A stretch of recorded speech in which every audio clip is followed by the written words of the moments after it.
Hi guys, welcome back to the channel. இன்னைக்கு வந்து day 13 of my CA inter preparation vlog. So வீடியோக்குள்ளே போகிறதுக்கு முன்னாடி சில பேர் டவுட்லாம் இருக்கும், ஏன் அவன் வீடியோ போட்டுருக்கான், பைத்தியம் மாதிரி டெய்லியும் வீடியோ போட்டுருக்கான்னு பார்க்குறீங்களா? வேறு ஒன்றும் இல்லைங்க, நான் வந்து என்னோட சிஏ ஃபவுண்டேஷன் வந்து இப்போ சிஏ இன்டர் வரைக்கும் என்னோட ஒரே ஹாபி, எனக்கு இருக்க ஒரே சந்தோஷம்னு பார்த்தீங்கன்னா இந்த யூடியூப்பில் வீடியோ அப்லோட் பண்ணுறது. எந்நேரமும் படிச்சுட்டு இருக்கிறது அப்படின்னு சொல்ல முடியாது. கொஞ்சம் ஒரு 12 மணி நேரம் நான் முடிச்சுட்டு இருக்கேன்னா, ஒரு 8 மணி நேரம் படிக்கிறனோ இல்லையோ அந்த புக்கு கூடயும் கம்ப்யூட்டர் கூடயும் செலவாயிடுது. ஸோ மீதி இருக்க 2 மணி நேரம் என்னோட பர்சனலுக்கும், மீதி இருக்க அந்த 2 மணி நேரம் 12 மணி நேரம் சொன்னல, அது 8 மணி நேரம் 2 மணி நேரம் போய்ட்டு மீதி 2 மணி நேரம் வந்து எனக்காக நான் பண்ணிக்கிற ரெண்டு விஷயம் அப்படின்னு கேட்டிங்கன்னா, ஒன்று வந்து நான் கிரிக்கெட் விளையாடுறது. எதிர்க்கு சின்ன பசங்க இருக்காங்க, அவங்களாம் இப்போ போயிடுவாங்க லீவ் முடிஞ்சோடனே, சம்மர் லீவ் முடிஞ்சோடனே போயிடுவாங்க. இன்னொன்று பார்த்தீங்கன்னா யூடியூப்பில் வீடியோ அப்லோட் பண்ணுறது. எனக்கு இந்த ஃப்ரெண்ட்ஸ் இல்லாதது, மற்றவங்கள்ட்ட கம்யூனிகேட் பண்ண என் வாழ்க்கையில் யாருமே இல்லை. எனக்கு ஃப்ரெண்ட்ஸ் கம்யூனிகேட் பண்ணுறது அப்படின்னு யாருமே கிடையாது. ஜீரோ, லிட்ரலாக ஜீரோ. ஆனால் வந்து அதை நினச்சி நான் கவலைப்படுறதோ, சில பேர் தனிமையெல்லாம் சொல்லுவாங்க, அந்த மாதிரி தனிமையெல்லாம் கிடையாது. நான் ஆஃப்கோர்ஸ் வந்து அந்த தனிமையை வந்து விரும்பி வந்து எனக்கு ஜாலியாக இருக்குது, எனக்கு நல்லாயிருக்கு. ஸோ வந்து எவ்வளோ நாள் இப்படி இருக்குது, நம்ம வந்து ஒரு வீடியோ அப்லோட் பண்ணலாமே, ஒரு அப்படி இருந்தால் கூட என்ன ஒரு 10 பேர் 5 பேர் இருப்பாங்க. பட் நான் அந்த வீடியோ போட முடியலமா, எனக்கு அட்லீஸ்ட் எனக்கு பேர் மினிமம் எனக்கு 300 வியூஸ் வந்துடும். ஜஸ்ட் இமேஜின் பண்ணுங்களா, ஒருத்தங்க கூட இல்லை ரியல் லைஃப்பில், பட் 300 பேர் இந்த விர்ச்சுவல் வேர்ல்டுனா பெரிய விஷயமா இருக்குது. ஸோ எனக்கு 2000 சப்ஸ்கிரைபர் இருக்காங்க. அதுவே எனக்கு எப்படி வந்துச்சு எனக்கு இவ்வளோ இந்த நாள் வரைக்கும் தெரில. பட் ஸோ இதுதான் கிளாரிஃபிகேஷன். நான் எதுக்காக வீடியோ அப்லோட் பண்ணுறேன்னா, ஜஸ்ட் டாக்குமெண்டிங் மை செல்ஃப். இந்த வீடியோ பார்த்து மற்றவங்களுக்கு யாருன்னா மொத்தம் எப்படி படிக்கிறான் அப்படின்னு செல்லுதான்ற, இந்த நான் என்ன இவ்வளோ படிச்சிருக்கான், அவனே எவ்வளோ படிச்சிருக்கானே, நம்ம இன்னும் படிக்காமல் இருக்குமே அப்படின்னு சில பேர் வந்து படிக்கலாம் போய். வேரியஸ் ரீசன்ஸ், நிறைய பேருக்கு வீடியோ பிடிக்காமல் இருக்கலாம். யாருன்னா அப்படியா இருக்கட்டும், வீடியோ போடுறது எனக்கு வந்து it's and part of my life. So அதனால் வீடியோ போட்டிருக்கேன். ஸோ ரொம்ப பேசாமல் இந்த வளவலன்னு பிளேட் இறக்காமல் நான் வந்து வீடியோக்குள்ளே போயிடுறேன். So day 13 of my CA inter preparation vlogங்க. இன்றைக்கி வந்து என்ன பண்ண அப்படின்னு கேட்டிங்கன்னா, வந்து காலைல எழுந்தது லேட்டு 9 மணிக்கு தான் இருந்தேன். காலைல 9 மணிக்கு, ஏன்னா காலைல 3 மணிக்கு 5 மணிக்கு அலாரம் வச்சு இருந்தேன். செம்ம மழை. எனக்கு அந்த கிளைமேட்டுக்கு வந்து இந்த மாதிரி கிளைமேட் நான் மிஸ் பண்ணிடக்கூடாது அப்படின்னு நான் வந்து தூங்கிட்டேன். அப்புறம் தூங்கி எழுந்ததுக்கப்புறம் ரெகுலேட் பண்ணுறேன், ஏன் காலைல எழுந்துக்கலையே அப்படின்னு. இதே சைக்கிள் தாங்க, வாழ்க்கையே இப்படியே போயிடுது. காலைல எழுந்துலாம் நினைக்கிறேன், தூங்கிடுறேன், தூங்கும்போது நல்லா இருக்குது, திரும்பி வந்து பார்த்தா ரெகுலேட் ஆகுது, இப்படியே போயினுக்குது. ஸோ நாளைக்காச்சும் கொஞ்சம் அலாரம் வச்சு ஒழுங்காக எழுந்துக்கணும். காலைல 9 மணி தான் இருந்தேன். 9 மணிக்கு எழுந்து நேற்றே வந்து என்னோடய ஸ்லேட் எங்கள் அப்பா வாங்கி கொடுத்துருக்காரு. நான் கேட்டேன் ஸ்லேட் வேணும் அப்படின்னு. அந்த ஸ்லேட்டில் வந்து நான் நேற்று 2 எழுதியிருந்தேன். அட்வான்ஸ்ட் அக்கௌண்ட்ஸு, அதுக்கப்புறம் வந்து லால ஃபெமா. ஸோ அட்வான்ஸ்ட் அக்கௌண்ட்ஸில் வந்து பைபேக் ஆஃப் செக்யூரிட்டிஸ், அது வந்து ஃபுல்லாக கம்ப்ளீட் பண்ணணும் வித் இல்லுஸ்ட்ரேஷன் சம்ஸு, அதுக்கப்புறம் வந்து ப்ராக்டிக்கல் கொஷின்ஸு அது கம்ப்ளீட் பண்ணணும். அதே மாதிரி லால ஃபெமா கம்ப்ளீட் பண்ணணும்னு வந்து நினச்சிருந்தேன். ஸோ எழுந்தோடனே வந்து ஃபஸ்ட்டு நான் பண்ணது வந்து பைபேக் ஆஃப் செக்யூரிட்டிஸ்.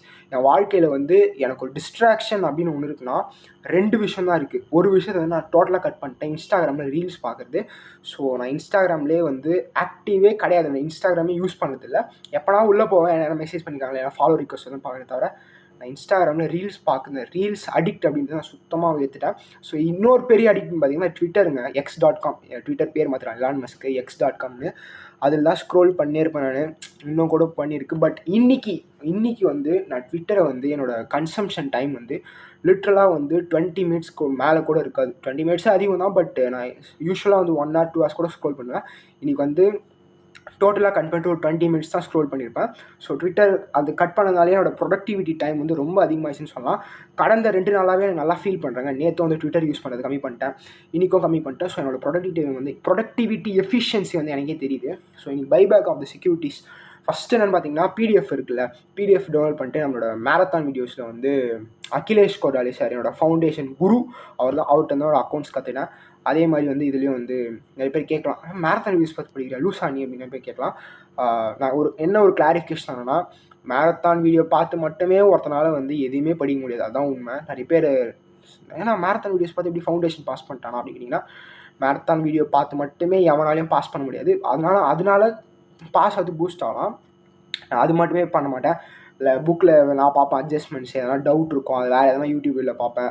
இல்லைனா வந்து யாருனா ஃபுல் இப்போ ஹிந்தியில் லெக்சர் பார்ப்பேன். அண்டு நானே வந்து தேடி கண்டுபிடிப்பேன், கூகுளில் தேடுவேன், ChatGPT இருக்குது, ஆர்டிஃபிஷியல் இன்டெலிஜென்ஸ் இருக்குது, என்னென்னமோ இருக்குது. ஸோ எல்லாத்தையுமே கலந்தடிச்சு தான் வந்து படிப்பேன். So buyback of the securities பார்த்தீங்கன்னா ஏற்கனவே படிச்சிருக்கேன். என்னோடய ஃபஸ்ட்டு ஃபவுண்டேஷன் ரிசல்ட் வந்ததுக்கப்புறம் நான் பைபேக் தான் படித்தேன். ஆனால் அப்போ படிக்கும்போது வந்து எனக்கு இந்த அளவுக்கு நான் இன்றைக்கி படித்த மாதிரி படிக்கல. ரொம்ப எனக்கு ஈஸியாக இருந்துச்சு ஃபஸ்ட்டு. ஏன்னா அது வந்து என்னோடய ஃபவுண்டேஷனோட க்ரிப்பு வந்து நான் நல்ல க்ரிப்பு வந்து கம்பெனி அக்கௌண்ட்ஸ் வந்து போட்டேன். ஸோ எனக்கு கம்பெனி அக்கௌண்ட்ஸ் வந்து அவ்வளோ கஷ்டம் கிடையாது. அண்ட் கம்பெனி அக்கௌண்ட்ஸ் ஃபஸ்ட்டு வந்ததுனால பைபேக் ஆஃப் செக்யூரிட்டியில் மோஸ்ட்டாக சேம் ஜேர்னல் என்ட்ரிஸ் இருக்கும். ரிடம்ஷன் ஆஃப் ப்ரிஃபரன்ஸ் ஷேர்ஸு சில என்ட்ரிஸ் தான் கொஞ்சம் டஃப்பாக இருக்கும். லைக் சிஆர்ஆரில் வந்து எது என்ன பண்ணணும், அதே ஃபவுண்டேஷன் சிஆர் தான் இருக்கும். இதில் வந்து சிஆர் என்ன பண்ணணும், அதுக்கப்புறம் பார்த்தீங்கன்னா இந்த ஒரு debenture on investment debenture on invest, அப்புறம் வந்து இசாப் அட்ஜஸ்ட்மெண்ட்ஸ் ஒன்று இருக்கும். ஷெட்யூல் 3 பேலன்ஸ் ஷீட் போடணும், நோட்ஸ் டு அக்கௌண்ட்ஸ் எழுதணும், நெக்ஸ்ட்டு செக்யூரிட்டிஸ் ப்ரீமியம் வந்து எது எடுக்கணும், profit and loss account, revenue reserve, பிளான்னு நிறைய இருக்கும். ஸோ அதெல்லாம் வந்து கற்றுக்கிட்டேன். அப்போ வந்து கற்றுக்கிட்டேன். திரும்பி நீ எடுத்து பார்த்தா வந்து ஒன்றுமே புரியல. ப்ராமிஸாக சொல்கிற ஒன்றுமே புரியல. பிகாஸ் 2 மாதம் முன்னாடி படிச்சது பைபேக் ஆஃப் செக்யூரிட்டிஸ். இன்றைக்கி எடுத்து பார்த்தா ஒன்றுமே தெரில, ஒன்றுமே விளங்கலை. அப்புறம் வந்து கொஞ்சம் மேரத்தான் வீடியோஸ் பார்த்து நெக்ஸ்ட் இல்லுஸ்ட்ரேஷன் சம்ஸ் வந்து நான் எழுதியிருக்கேன். அண்டு நான் வந்து என்ன மாதிரி நான் நோட்ஸ் எழுதியிருந்தேன். ஒரு 6 இல்லுஸ்ட்ரேஷன் தான் இருக்குல்ல. ஸோ வந்து நான் அப்போ படிக்கும்போது நோட்ஸ் எழுதியிருந்தேன். என்னோட நோட்ஸ்லாம் எப்படி இருக்குன்னு பார்த்தீங்கன்னா வந்து இங்கிலீஷில் இருக்கா, தங்கிலீஷில் இருக்கும். இப்போ நம்ம என்ன மச்சான் நல்லா இருக்கியா, சாப்பிட்டியா, நான் சாப்பிட்டேன் மச்சான் அங்கே போனேன் அப்படின்னு யாரெல்லாம் வாட்ஸ்அப்பில் பேசுவீங்களே, அது மாதிரி தான் வந்து என்னோடய நோட்ஸும் இருக்கும். ஸோ அந்த மாதிரி படிக்கிறதுனா எனக்கு வந்து எப்படின்னா அந்த மாதிரி எழுதினா தான் எனக்கு புரியும். நெக்ஸ்ட் டைம் பார்க்கும்போது என் கையெழுத்து நானே இங்கிலீஷில் எழுதியிருக்கு, என்ன எழுதியிருக்கேன்னு எனக்கு டவுட் ஆகிடும். ஸோ அது மாதிரி எழுதினா தான் வந்து எனக்கு புரியும். தங்கிலீஷ் எழுதி அதில் வந்து ஒரு 2 எனக்கு தெரிஞ்சு வந்து 3 விஷயம் தாங்க உங்களுக்கு குழம்புற மாதிரி இருக்கும். ஃபஸ்ட்டு வந்து பார்த்திங்கன்னா இந்த டெட் ஈக்விட்டி டெஸ்ட் ரேஷியோ, அது சைமல்டேனியஸ் ஈக்குவேஷன். அது நீங்கள் புதுசாக படிக்கிறீங்கன்னா அது ரொம்ப கஷ்டமாக இருக்கும். பட் ட்ரஸ்ட் மீ, ஒன்ஸ் நீங்கள் அண்டர்ஸ்டாண்ட் பண்ணிங்கன்னா அது மாதிரி ஒரு ஈஸியான இது கிடையவே கிடையாது. நிஜமாலே ஈஸிங்க டெட் ஈக்விட்டி டெஸ்ட் ரேஷியோ. உங்களுக்கு தெரியாது அப்படின்னா எனக்கு வந்து வீடியோலாம் போட முடியாது, சும்மா பார்க்கலாம். இப்போ நான் சொல்லித்தரேன். நீங்கள் தெரியாதுன்னு சொன்னீங்கன்னா கேளுங்க, நான் சொல்லித்தரேன். யூடியூப் வீடியோ போட்டு தான்.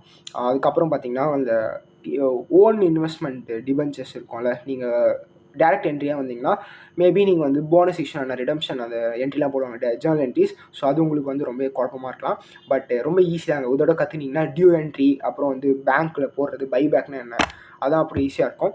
நெக்ஸ்ட்டு பார்த்தீங்கன்னா சிஆர்ஆரில் என்ன அமௌண்ட் ட்ரான்ஸ்ஃபர் பண்ணணும், அதுக்கப்புறம் வந்து இசாப் என்ட்ரி, ஒரே ஒரு என்ட்ரி தான் இருக்குது, இசாப் அந்த அட்ஜஸ்ட்மெண்ட்டு. ஸோ அதெல்லாம் நீங்கள் படிச்சிட்டிங்கன்னா ரொம்ப ஈஸியாக இருக்கும். சரி பைபேக் மட்டும் தான் படிச்சிருக்கேன் கண்டிப்பாக இல்லை.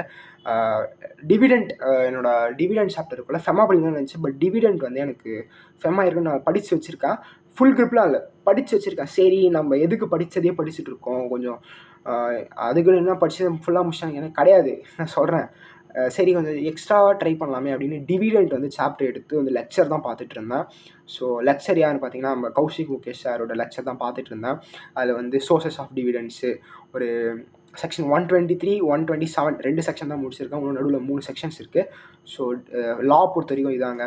இதுக்கப்புறம் போய் வந்து நான் ஃபெமா முடிக்கணும், ஃபெமா வந்து கம்ப்ளீட் பண்ணணும். ஸோ வீடியோ அப்லோட் பண்ண டைம் ஆகிடும். ஸோ ஃபெமா பிடிக்கணும். அதே மாதிரி வந்து பைபேக் ஆஃப் செக்யூரிட்டிஸ் இருக்குல்ல, அதை வந்து நான் இன்னும் ப்ராக்டிகல்ஸ் இல்லுஸ்ட்ரேஷன் வந்து போடணும். லைக் 6 இல்லுஸ்ட்ரேஷன்ஸ் இருக்குல்ல, அந்த 6 இல்லுஸ்ட்ரேஷன் எழுதி பார்த்துட்டேன். பிகாஸ் எழுதி பார்த்தா தான் வந்து அந்த இது இருக்குங்க. அது நீங்கள் உங்களுக்கு ஒரு முக்கியமான ஒரு அட்வைஸ் சொல்கிறேன். ஏன்னா சம் பார்க்குறீங்க அப்படின்னா தயவு செஞ்சு வந்து இந்த சம் நமக்கு தெரிஞ்சிடும் அப்படின்னு வந்து ஸ்கிப் பண்ணிட்டு போயிடாதீங்க. நோட் எடுத்து உக்காந்து எழுதி பாருங்கள். இது வந்து எனக்கே நான் வந்து செருப்பால் அடித்து சொல்லிக்கிற மாதிரி நான் எனக்கு சொல்லிக்கிறேன். அதே மாதிரி உங்களுக்கு வந்து பாசமாக ஒரு நண்பனாக, ஒரு தம்பியாக தான், எல்லாரும் தம்பியாக தான் இருப்பேன். ஒரு தம்பியாக வந்து சொல்கிறேன், கண்டிப்பாக நீங்கள் வந்து எழுதி பார்க்கணும். பிகாஸ் எழுதி பார்க்கலன்னா எக்ஸாம்லேயும் வராது, நீங்கள் எதனா டெஸ்ட் எழுதிங்கனாலும் அங்கேயும் வராது. நீங்கள் இது வந்து உங்களுக்கு அந்த ரியாலிட்டி தெரியணும். என்ன நீ பெரிய இது மாதிரி சொல்லிக்கிறீங்கன்னா ஒரு சம் பாருங்கள், உக்காந்து எதுவும் இல்லாமல் தனியாக உக்காந்து ஒரு பேட் எடுத்து எழுதி பாருங்கள், உங்களுக்கே புரியும் ஏன் இது சொல்கிறான் அப்படின்னு. ஸோ நான் செல்லக்குட்டியாக இப்படியே வந்து உக்காந்து எழுதிங்க. அதுக்கப்புறம் வந்து கண்டிப்பாக வந்து உங்களுக்கு மறக்கவே மறக்காது. அவ்வளோதான்.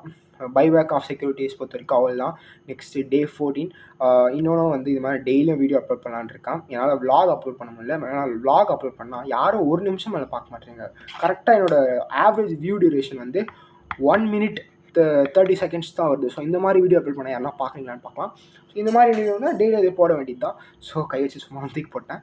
So that's about the video. ஒரு 10 நிமிஷம் வந்தோடனே இந்த வீடியோ முடிச்சிடறேன். இல்லை 11 நிமிஷம் மட்டும். So that's about the video. இந்த வீடியோ வந்து உங்களுக்கு மோட்டிவேஷனலாக இருக்காது, பட் என்னோடய லைஃப்பை வந்து நான் ஷேர் பண்ணிக்கிறேன்னு சொல்லலாம். லைஃப்னால் என்னோடய வாழ்க்கையாக ஷேர் பண்ணேன். இன்றைக்கி என்ன நடந்துச்சு அப்படின்னு ஷேர் பண்ணேன். இந்த வீடியோ இந்த மாதிரி உங்களுக்கு அப்ரோச் பிடிச்சிருந்துச்சு அப்படின்னா நீங்கள் லைக் பண்ணுங்கள். இந்த வீடியோ லைக் பண்ணி கமெண்ட்ஸில் சொல்லுங்கள். பிகாஸ் கமெண்ட்ஸ் நான் படித்தா மோஸ்ட்டாக நான் படிக்க மாட்டேன். சீன்லாம் போடல, திமிராலாம் சொல்ல.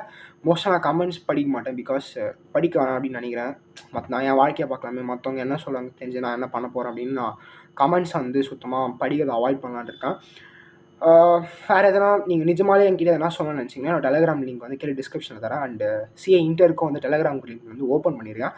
ஒரு 200 பேர் கிட்ட இருக்காங்க. அது ஏன் ஓப்பன் ஆயிருக்குன்னு எனக்கே தெரில. பட் இருந்தாலும் 200 பேர் இருக்காங்க. மேபி எக்ஸாம் கிட்ட வரும்போது இதெல்லாம் ஷேர் பண்ணுவாங்க போல்.